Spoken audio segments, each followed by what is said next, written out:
Marta was a deputy commissioner in the state of Connecticut for the Department of, what was then called Department of Income Maintenance, and then became Department of Social Services. So although she's never run for public office, not yet. She does have a time in her life when she was in public life, as opposed to now. And what we wanted to do is, first of all, before I turn things over, welcome you to 43 Hill House. How many of you, this is your first time in this house? Okay, so very quickly, this is a house that was owned by the Farnham family, a prominent New Haven family who, on the death of Henry Farnham, gave it to the university for the president to live in. And that house was built in the 1870s, and presidents lived in it for quite some time. In the 1930s, there was a renovation of the house, and from the 1930s until about a year and a half ago, it had not changed very much.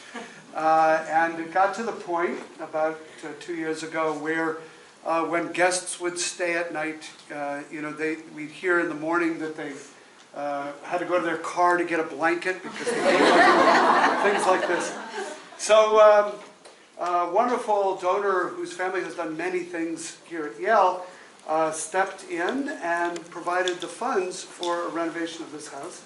And we are the great beneficiaries of it because we live above the dining room on the second and third floor. And with a dog. With a dog, who you might hear. And consider it a great privilege to be able to live here. The art comes from the Yale Art Gallery, Yale University Art Gallery, or the Center for British Art. And the idea is these are highlights from the collections to entice you, if you've never done it, to go over and see the rest of the collections.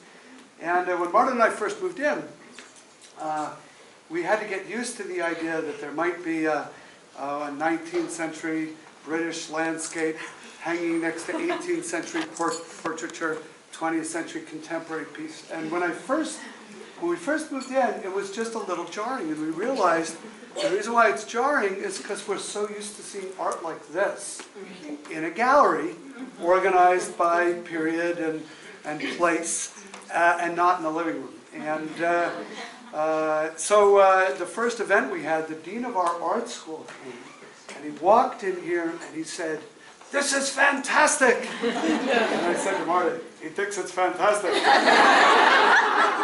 And he said, "That piece is in dialogue with that piece."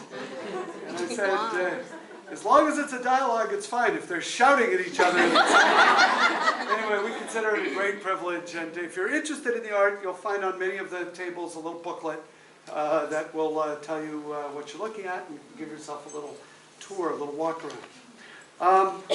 I do, before I turn things over to Patty and then Linda, want to point out one other person who's here today other than Marta, and that is the most recently elected fellow of the Yale Corporation, who is also a great supporter of this program. Who's hiding? And that's Eve Hartrice. Where are she? you, Eve?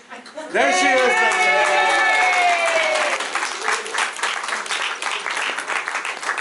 My new boss. With that, let me just say one more thing. Yes, I just wanted to say, to add my welcome with Peter, you are all completely gorgeous and beautiful, and I look forward to great things coming from you.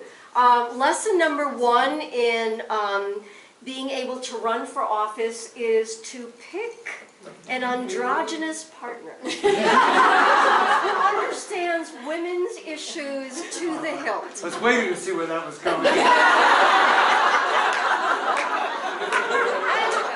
for me to find such an androgynous partner, he had to be 10 years younger than me, and he had to turn me into the cougar I am today.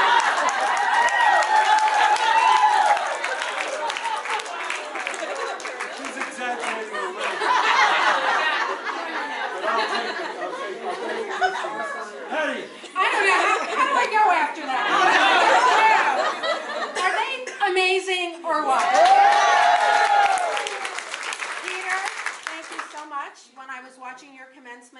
us from afar on my computer. You spoke so eloquently about Ficklin alum, improve the world, and I'm so happy that the Women's Campaign School at Yale is a partner with you in that mission and that belief, because that's what we're doing. We're improving the world and we're changing the world. So thank you so much. And I know you're man enough to wear this. So, a small token of appreciation from you. Now, Marta is one of my girlfriends. Okay, so you know what that means. Okay, I went to see Marta at the Yale Club a couple of months ago. We had a glass of wine. Yada yada. You're all here. In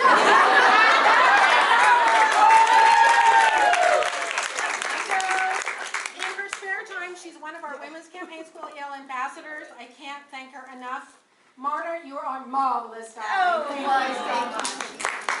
you. Thank you. It's now my pleasure to introduce, I don't want to say old, because she has been with us since the beginning.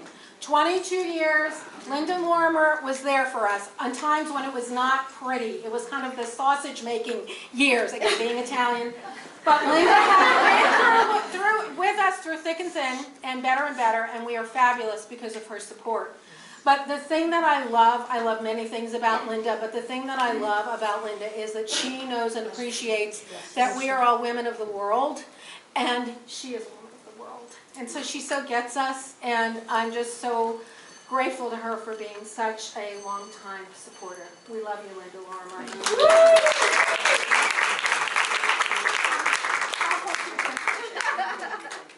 It is just one of the highlights of my year to come to this event and say thank you.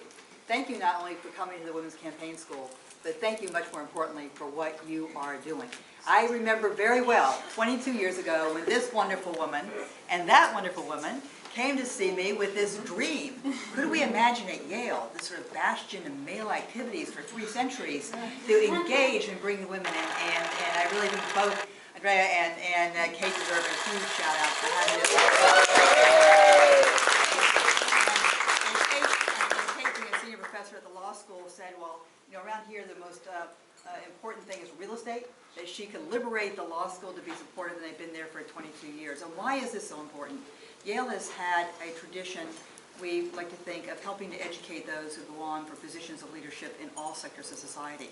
But we know that one of the areas this institution and all of its sister institutions, I would say not only in our country but around the world, have failed in, is to help give the wherewithal for women's magnificent contributions to be there in our elected polity. I know that that knows this, that I really love it, but we had a woman who got an honorary degree here 2 years ago, and her own research in economics had looked at what were the effects in India of having women reach critical masses in various areas of governmental life, basically at the municipal level. And they had a really wonderful control that even scholars like Peter would say, because in some of the provinces they had so many women and in others they did not.